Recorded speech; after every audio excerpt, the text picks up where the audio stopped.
तो चलिए सबसे पहले देख लेते हैं फ्राइडे के मार्केट के बेस पे शुक्रवार को जो है इन शेयरों में हलचल आपको नज़र आ सकती है। मतलब अगर हम मार्केट के हिसाब से देखें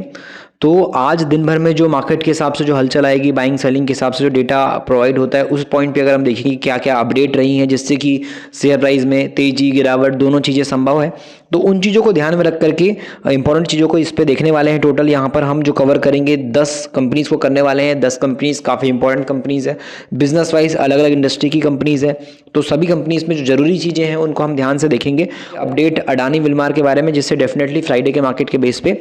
आपको यहाँ पे ध्यान देना चाहिए। तो यहाँ पे आप देखोगे तो यहाँ पे आपको नजर आएगा कंपनी जो है अदानी ग्रुप जो है प्रमोटर, जो अदानी कमोडिटीज़ एलएलपी की बात की जाए तो कंपनी में 13.5% हिस्सेदारी, या फिर बात की जाए यहाँ पर नंबर के हिसाब से तो 17.5 करोड़ रुपए के आसपास के शेयर बेचेगी। इसके अलावा इसमें जो है कंपनी के पास ओएफएस में जो है 6.5% हिस्सेदारी बेचने का ग्रीन शू ऑप्शन भी होगा। तो ओएफएस के लिए भी जो फ्लोर प्राइस है वो 275 रुपए के आसपास का रखा गया है। तो इस हिसाब से मार्केट के अंदर बात की जाए तो यहाँ पर अपडेट माहौल के हिसाब से देखा जाए तो नेगेटिव पॉजिटिव दोनों तरीके से आपको अडानी विल्मार पे देखने को मिलने वाली है। उसके बाद बात करते हैं टीसीएस की। तो टीसीएस का कल के दिन आप सभी ने Q3 का रिजल्ट देखा होगा। Q3 का रिजल्ट काफ़ी अच्छा निकल के आया और यहाँ पे कंपनी ने अपने मुनाफे को 12,380 करोड़ रुपए के आसपास पहुँचा दिया है और कंपनी का पिछली तिमाही में 11,909 करोड़ था। तो कंपनी का जो रिजल्ट है प्रॉफिट के बेस पे काफ़ी अच्छा इंक्रीज़ हुआ। मार्केट के हिसाब से अगर हम देखें तो जो प्रॉफिट बढ़ना चाहिए वो बढ़ा है और साथ में कंपनी की जो मुनाफे के साथ साथ जो आय है वो भी अच्छी खासी इंक्रीज़ हुई है। तो यहाँ पे टीसीएस में भी अभी गर्म माहौल आपको Q3 के बेस पे देखने को मिलेगा। उसके बाद यहाँ पे बात करते हैं टाटा एलेक्सी की। तो टाटा एलेक्सी का जो कल के दिन Q3 का रिजल्ट आया था वो काफ़ी नेगेटिव इम्पैक्ट बनाता हुआ नजर आ रहा है और कंपनी ने अपने एक्सचेंज फाइलिंग में जानकारी दी है कि यहाँ पे जो कंपनी की तीसरी तिमाही में कंपनी का जो मुनाफा है वो 13.3% से गिर करके 199 करोड़ रुपए के आसपास आ गया है। तो यहाँ पर अगर आप देखोगे तो यहाँ पर पिछले साल 229 करोड़ के आसपास सितंबर के हिसाब से था जो डेटा निकल के आया था Q2 का। तो Q2 से Q3 में यहाँ पे जो रिजल्ट है कंपनी का प्रॉफिट के बेस पे काफ़ी नीचे आ गया है, जिसकी वजह से इसमें दबाव की बातें आ रही है कि मार्केट में इसमें जो है प्रॉफिट बुकिंग के चांसेस भी टाटा एलेक्सी के अंदर आपको दिखाई दे सकते हैं।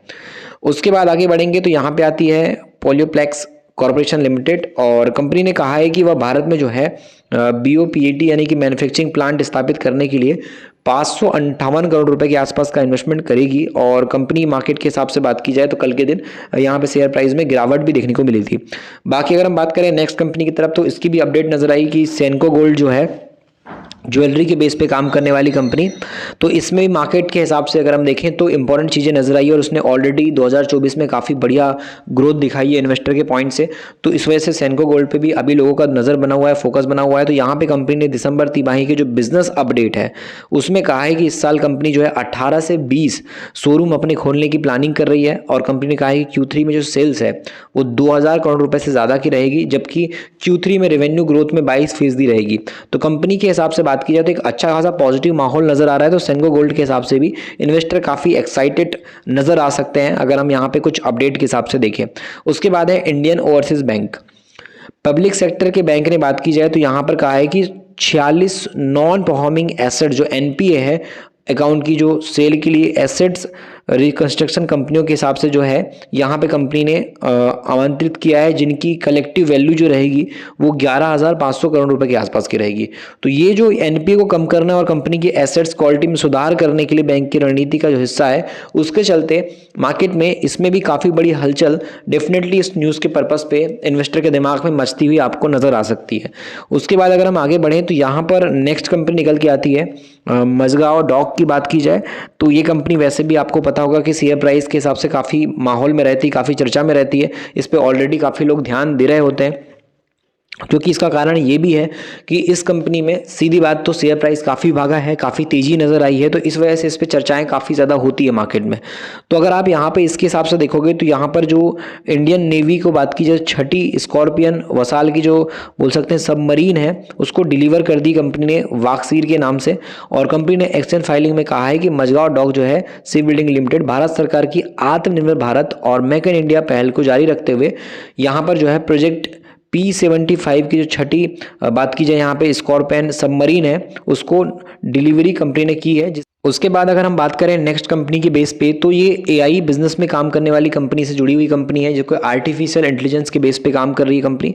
न्यूविजन software technologies limited. Newvision software technologies limited की बात की जाए तो इसके हाथ में एक बड़ा ऑर्डर लगा है, जो कि $2.57 मिलियन के आसपास का ऑर्डर है यूएस के हिसाब से, मार्केट के हिसाब से देखेंगे तो। और मार्केट के हिसाब से बात की जाए तो यहाँ पर 4% का जंप भी कल के मार्केट के बेस पे आया था, और कंपनी ने एग्रीमेंट अपना साइन कर लिया है, और जो कि 22 करोड़ के आसपास का है। US base health care industry की बेस पे बात की जाए तो कंपनी का एक बड़ा ऑर्डर नजर आ रहा है, जिसके चलते मार्केट में एक बड़ी तेजी आने वाले टाइम के हिसाब से हम देखेंगे तो कंपनी का बिजनेस अगर बढ़ेगा तो रेवेन्यू भी आएगी, प्रॉफिट भी बढ़ेगा, तो उस पॉइंट पे एक पॉजिटिव रैली की उम्मीद कर सकते हो, क्योंकि ऑलरेडी इस कंपनी की जो सेल्स है और जो प्रॉफिट है वो काफ़ी पॉजिटिव है। अच्छी खासी तेजी के साथ कंपनी सेल्स और प्रॉफिट दोनों को यहाँ पे जो है न्यूजन सॉफ्टवेयर बढ़ा रही है। हम नेक्स्ट कंपनी की तरफ ध्यान देंगे तो टाटा मोटर्स है। टाटा मोटर्स पे भी अभी काफ़ी ज़्यादा यहाँ पे बातें चल रही है। टाटा मोटर्स की बात की जाए तो इसमें जो है ब्रोकर का मानना है कि 64% तक की तेजी आ सकती है, और जो मैक्वेरी है उन्होंने दिया है कि आउट परफॉर्म यहाँ पे जो तेजी आपको नजर आ सकती है। नोमुरा और मॉर्गन ने भी अपनी अपनी राय दी है, तो ब्रोकर का क्या ओपिनियन है उसको समझने वाले हैं टाटा मोटर्स के बेस पे, क्योंकि मार्केट के हिसाब से बात की जाए तो काफ़ी सारी चीज़ें हैं जो कंपनी में कभी कभी नेगेटिव पॉइंट क्रिएट करके गिरावट भी ला देती है शेयर प्राइस में। कभी कभी चीज़ें अच्छी पॉजिटिव अगर ब्रोकर के लोगों को पसंद आ गई, डिमांड बढ़ जाती है, तो वहाँ पे शेयर प्राइस इंक्रीज भी होने लगता है। तो ये मल्टीपल चीज़ें न्यूज़ के बेसिस पे शॉर्ट टर्म में काफ़ी ज़्यादा इंपॉर्टेंट रोल प्ले करती है। लॉन्ग टर्म के बेस पे तो कंपनी का डेटा मायने रखता है। जितना स्ट्रॉन्ग डेटा सेल्स प्रॉफिट का रहेगा, उतना ज़्यादा मार्केट में इन्वेस्टर उस कंपनी पर ट्रस्ट दिखाएगा। तो उस पॉइंट पर अगर हम बात करें तो टाटा ग्रुप ऑलरेडी एक ट्रस्ट के बेसिस पे काफ़ी हाई ब्रांड बना हुआ है मार्केट में। तो यहाँ पे अगर आप देखोगे तो यहाँ पर जो बोला जा रहा है ग्रोथ के हिसाब से, तो उसमें ये अनुमान लगाया जा रहा है, मैक्रो ने जताया है कि ब्रोकरेज ने टाटा मोटर्स लिमिटेड के शेयर में रेटिंग काफ़ी अच्छी हाई दी हुई है कि तेजी आ सकती है, और ये जो है 64% तक भी मार्केट में भाग सकता है। यहाँ पे अगर आप देखो तो तीसरी तिमाही की जो बिक्री है उसके आंकड़ों के लिए जो मुख्य सकारात्मक यानी कि पॉजिटिव बात है, इसका हेल्थी प्रोडक्ट जो मिक्स था, जिसमें प्रीमियम मॉडल की जो कुल बिक्री है वो 70% का हिस्सा है। तो इस हिसाब से कंपनी में बोला जा रहा है कि आने टाइम पे एक जो ग्रोथ है वो आपको नजर आ सकती है। और JLR की बात की जाए तो यहाँ पे जो अर्निंग ट्रांजेक्टरी की बात की जाए, कैश फ्लो की बात की जाए, डोमेस्टिक कमर्शियल व्हीकल बिजनेस में ग्रोथ की बात करें, passenger vehicle margin Tata Motors के लिए अब से जो ट्रैक करने के लिए प्रमुख फैक्टर बन गया है। तो एक तरीके से बिजनेस ग्रोथ तो कंपनी की हो रही है, पैसेंजर व्हीकल में मार्जिन भी काफ़ी अच्छा इनका निकल रहा है, कमर्शियल व्हीकल में भी बिजनेस बढ़ रहा है। तो उस पॉइंट पर यहाँ पे डेफिनेटली कंपनी में एक पॉजिटिव बात कही गई है। वहीं अगर हम बात करें यहाँ पर मॉर्गन स्टैनली की, तो उन्होंने भी बोला है कि 15% की वृद्धि तो आराम से हो सकती है, क्योंकि मार्केट के हिसाब से ये ग्रोथ जो आगे की कंपनी की है वो यहाँ पर बढ़ने की बातों के हिसाब से सामने आ रही है। दूसरा ब्रोकर का मानना है कि इसमें हम जो है ध्यान दे सकते हैं, क्योंकि हायर वॉल्यूम के कारण जो है 25 करोड़ पाउंड की बात की जाए तो यहाँ पर फ्री कैश फ्लो की उम्मीद इसमें नज़र आ रही है। यहाँ पर फ्री कैश फ्लो आपको दिखाई दे सकता है। तो उस हिसाब से देखा जाए तो यहाँ पर जो कवरेज नज़र आई है उसके अंदर 36 जो एनालिसिस्ट हैं, जो एक्सपर्ट मार्केट के हैं, उसमें 22 ने बाय रेटिंग दी है,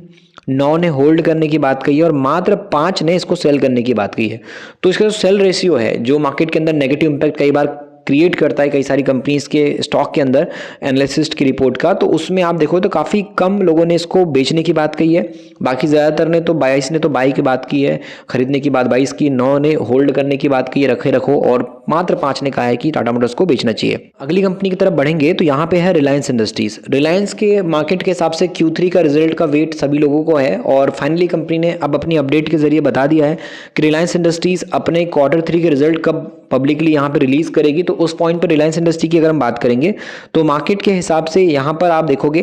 कि ओवरऑल जो कंपनी के अंदर जो अपडेट आ रही है कई सारी कंपनीज की, उसमें आप देखोगे Q3 के नतीजे के हिसाब से तो एंजल वन की 13 जनवरी की डेट है, SCL टेक भी 13 तारीख को ला रहा है, HDFC AMC भी 14 तारीख को, HDFC लाइफ भी 15 तारीख को लेकर के आ रहा है, 16 तारीख को इन्फोसिस के रिजल्ट आ रहे हैं। Q3 के रिजल्ट की बात करें तो कंपनी ने ऐलान करने जा रही है अपने रिजल्ट। कंपनी ने बताया कि 16 जनवरी के डेट पे जो है कंपनी तीसरी तिमाही के जो रिजल्ट है वो दिखाएगी। तो उस पॉइंट पे इन्वेस्टर अभी काफ़ी ध्यान से इसको नोटिस कर रहा है, और देखते हैं कंपनी के 16 जनवरी की डेट पे Q3 के रिजल्ट कैसे आते हैं। तो ये हमने टोटल यहाँ पे बात की जाए तो 10 कंपनीज कवर की, 10 कंपनीज की जरूरी है जो बिजनेस अपडेट थी उसको हमने आपको बताया। बाकी ऐसा कोई भी एडवाइस नहीं है कि आपको इन कंपनीज के कोई भी शेयर खरीदने हैं, इसको आप एजुकेशन के पर्पज़ से, एक जानकारी, एक इन्फॉर्मेशन के पर्पज़ से आप देखेंगे, यही रिक्वेस्ट रहेगी। प्लस मार्केट को सीखना है तो मैं आपको बोलता हूँ कि ई बुक पढ़िए, मिडिल क्लास का स्टॉक मार्केट ई बुक, जिसमें इन्वेस्टमेंट की सिंपल स्ट्रेटेजी शुद्ध हिंदी में लिखी हुई है।